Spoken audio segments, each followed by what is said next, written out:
much. Thank you, and your patience in listening to me. I hope you find my talk at least a bit inspiring. It's probably not an area of practice that most of you are familiar with, but I think some of the principles of it you should be able to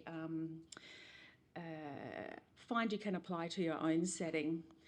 So we were really fortunate enough to become involved as a department with the JBI.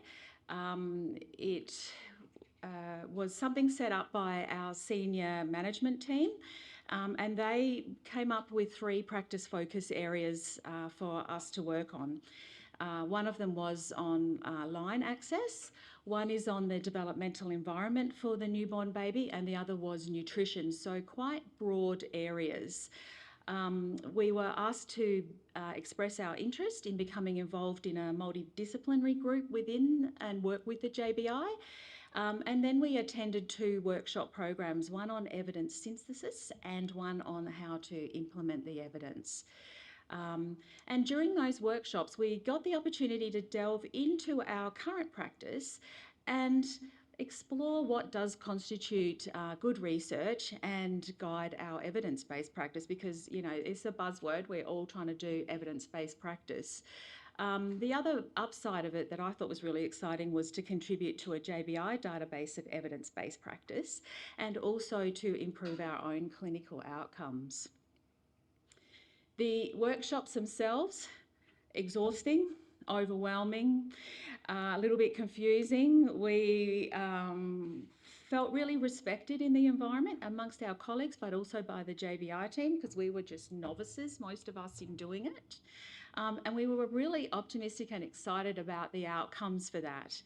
For our group of 5 that were working on nutrition, we very much found the nutrition, and we knew it beforehand, but when we're trying to get into it, nutrition is an enormous topic with many tangents that start from intravenous stuff through to how you go home breastfeeding.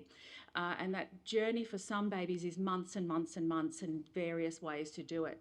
So for us, the challenge was, how do we isolate an area within that to start? Something that we thought was easy to implement, really had a bit of a short turnaround to get results, and then lead it into the wider problem that we wanted to address. So how did we start?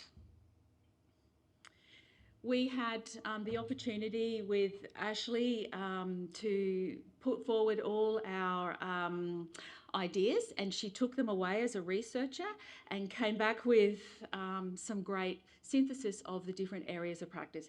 And we had an enormous list. There would have been more than 20 things we wanted evidence on. She came back with an evidence summary to support our current practice guideline. And then we were paired up with another JBI member, who is Alexa, who's here today. And then she helped liaise with us and create audit criteria around compliance data for our project. And then our team had to go through our internal organisation process, so ethics for our QI project, and also the practice data that we wanted to collect on top of the compliance data for our project. Additionally, we've been offered support meetings with the JBI team, and nursery management team have attended that as well. And within our groups, we meet reasonably regularly, but as you can imagine, as clinicians, it's really hard to come across each other all together at one time. So it's quite opportunistic, those ones. So if we see that there's 3 of us around, we go, oh, you got 5 minutes? Let's go sit in the office and touch base with where we're at. Emails have been great as well. For us as a smaller group, trying to start something to make sure we're all on the same page. So we came up with, well, we asked ourselves, what's best practice for optimising enteral nutrition in the preterm infant within our service? Because we know that if we optimise nutrition early, it's a really fundamental part of how you grow and develop. And that poor early growth is associated with increased morbidities and less optimal developmental outcomes going into early childhood, but then leading into adulthood. The summary that we had showed these 3 different practice recommendations, all differently graded, and that was provided to us by the JBI team. And anecdotally, we developed the interest area based on, we were frustrated with the delay in commencing and grading up of enteral feeding and instigating cue-based suck feeding in the babies. We were not consistent in our practice, and it's a real medical model that doesn't equally incorporate all the members of the team, and most importantly the families in the process, and that our current practice potentially had impact on quite a variety of outcomes for the babies.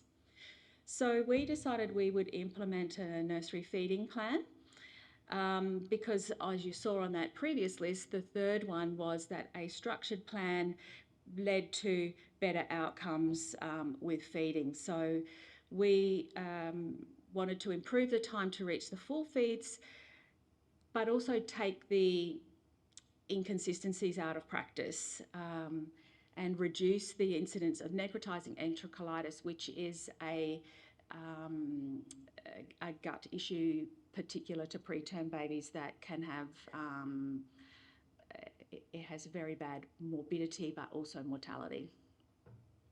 So we set it up in a PICO, which show all preterm infants less than 36 weeks. 36 weeks is still technically preterm, but within our hospital, we will try and treat 36 weekers as a term baby, and they go to the postnatal ward as the first option. So we were aiming on babies less than 36 weeks. And for anyone who doesn't know, a term pregnancy is 40 weeks.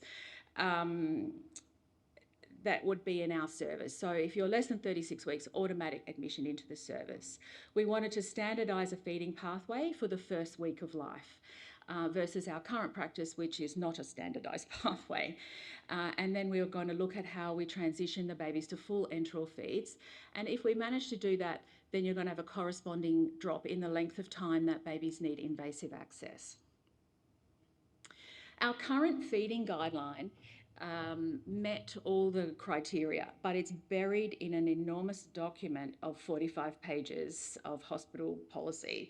And you probably all got those sorts of documents that lead a major key area of your specialty, and it's a huge thing, and only a few people seem to know a bit out of all of it. And this one, we all know it was there, but no one was consistently following that guideline. We did some preliminary data, and we've found that in comparison to our guideline, we're slow to full feeds, so to get babies off intravenous access. We are slow with getting suck feeding going.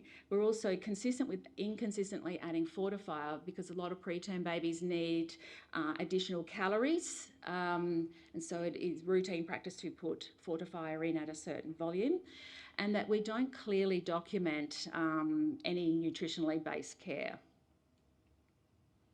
So we came up with these feeding plans for the first 7 days of life based on the weight ranges of the baby, and in using the guideline how they would look.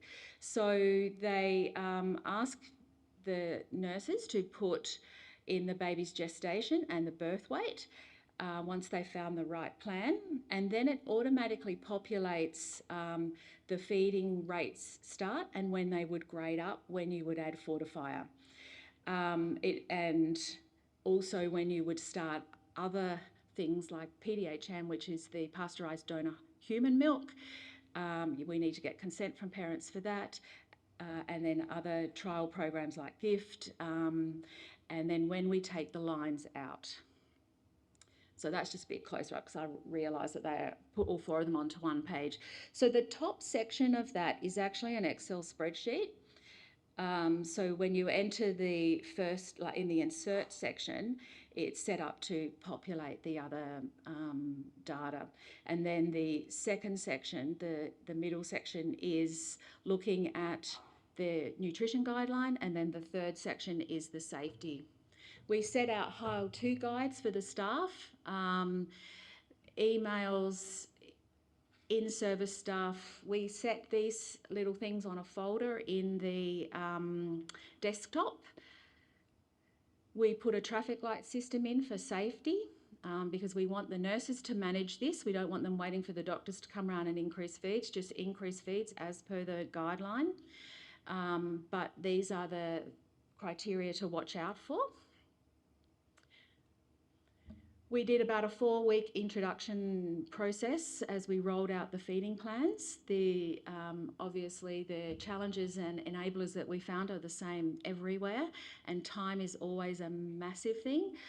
But our unit is quite used to being involved in projects and research, and we all have a collaboratively held motivation to provide the best care for the babies we look after.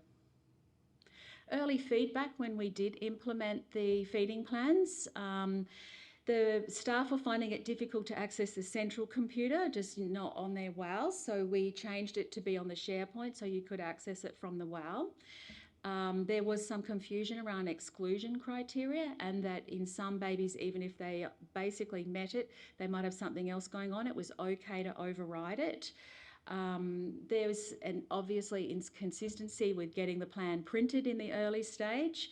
And also as a team, we found it hard to get time to do data collection, but we have managed to work our way around that, and the organisation or our department has supported allocated non-clinical time for us to go and collect the data. So it's a commitment from all levels to let this sort of stuff happen.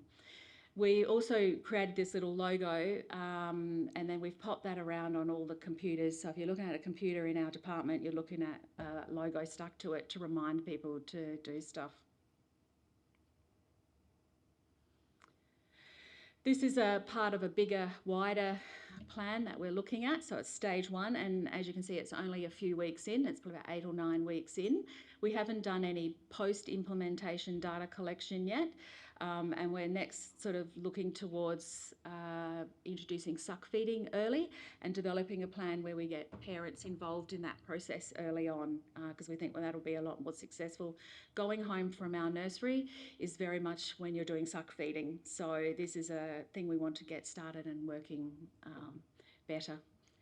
Thank you.